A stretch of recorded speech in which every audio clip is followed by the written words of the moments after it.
boats aren't that many on the lake yet, but there will be very soon. Obviously, they are much too tall to get under, so the bridges will open to accommodate that transport to and from Lake Michigan via Chicago.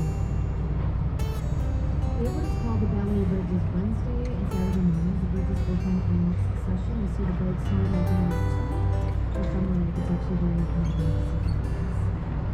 And I always sort of catch people at this point because they're taking walks with these river cottages, and I always want to be sure everyone.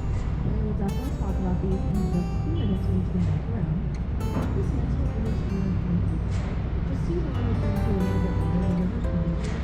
This is rare space in Tennessee. Big room under on the right side, of those features. This is called the East Side. 1970s, the British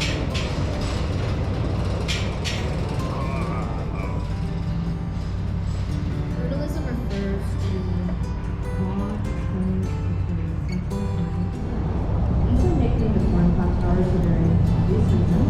And Merchant Goldberg, who designed these towers, was a one-time student of Mies van der Rohe. So it's really great to see master, student. They're designed situated right next to each other along the Chicago River, showing very disparate styles.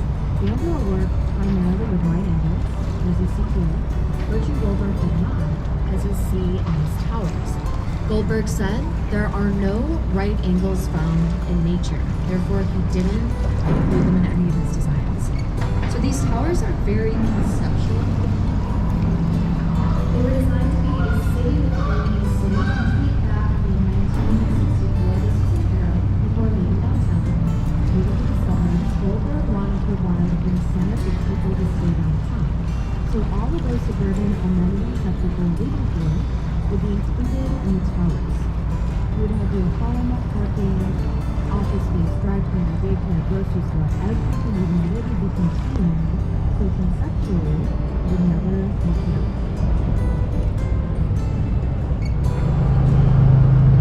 Just across the bridge on your right side, you'll see some more of that brand new construction.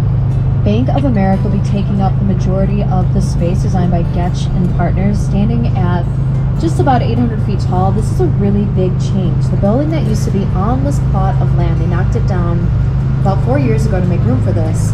It was tiny. It was a Bauhaus style building, only 2 stories tall, so aesthetically this is a lot to get used to. So the building that used to be on this plot of land, the Bauhaus building, I loved it. We have this really great feature. Rippled stainless steel. So see what I mean? This is sort of the view eventually. Unfortunately, I don't really have time to talk about 190 back there with the green roof. There's a cool mural over here on this brick building. And pretty much straight up ahead of us, a salmon colored building at the very top of Castle Structure. 311 South Walker, designed by Henderson Fox of New York City. Nicknamed the White Castle building. That castle-like structure at the top is therefore style isn't only. Inside of it are 2,000 chairs and two of them every building, generally displayed white, and we'll see how the colors run and colors of it. Driving into the city at night Each on the day of the dedication.